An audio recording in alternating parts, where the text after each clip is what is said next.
By the end of today's episode, you'll know whether working for free as an actor is a smart hustle move or if it's just straight up exploitation disguised as a passion project.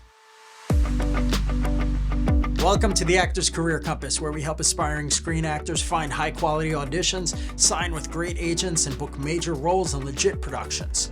I'm your host, Martin Benson, and today we're diving into why some actors think unpaid work is a necessary step, while others say it's what's ruining the industry, and how to know if you're actually building your career or just being used by cheap filmmakers. So first off, if you are watching on YouTube, I'd like for you to pause the video for a sec. Leave a comment below with your honest opinion. Should actors work for free, or do you think that it exploits them?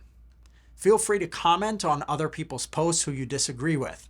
I want to hear from everyone, and I will also respond in the comments to as many posts as I can. Once you leave your comment, unpause the video, and we'll come back and continue. Okay. So this is definitely a controversial topic. Some people say you have to pay your dues. Working for free shows your passion and builds relationships. Others say if they're not paying you, they don't respect you, period. So who's right? Well, the truth is both sides have a point, but most actors don't know where that line is until they're too burned out.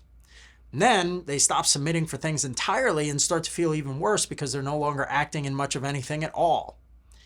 I personally believe that working for free is fine until you reach a certain point. But the problem is that most actors don't know when they've crossed that line. So where is that line? Let's break it down.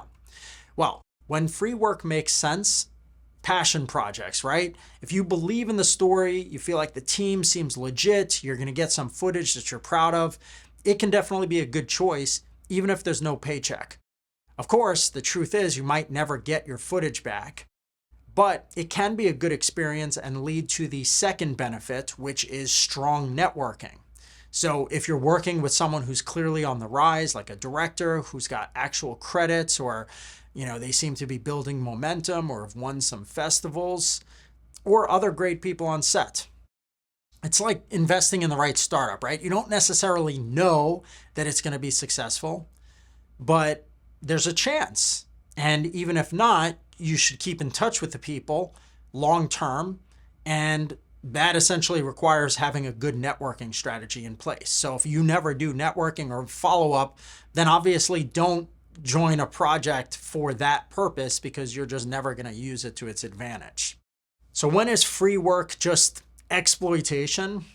Well, there are some projects where they talk specifically about this is great for exposure. A lot of times if a project says great for exposure or, will result in lots of eyeballs or something, honestly, that's not oftentimes legit. The fact that they even use that as a marketing claim kind of oftentimes says to me that it's like a scam or going to be a waste of time.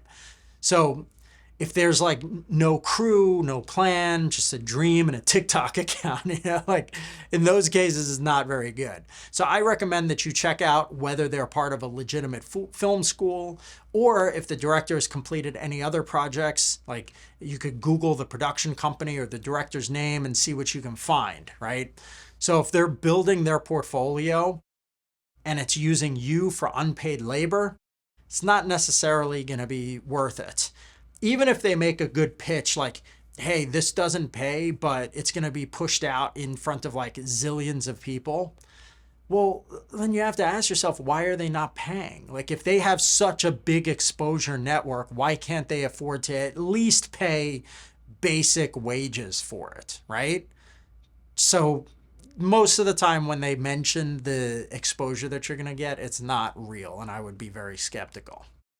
Now, another time that, it's not good to do this if they don't even cover the basics. Like if you have to pay to work, meaning you have to pay for your own gas, your meals, like transportation, wardrobe, you're losing time. What are you getting out of that? You're literally paying them to use your face.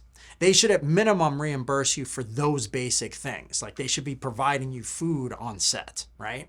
Number three, the third thing to be careful of is if you are the person who chronically works for free. Like some actors have this habit, right? If you've done 10 unpaid projects and you still have no agent or reel and you don't feel like you're progressing or getting anything better, that means that you're stuck and you're kind of doing this to yourself. So you should stop and start focusing on paid work. I say you don't really need more than 3 to 5 unpaid credits.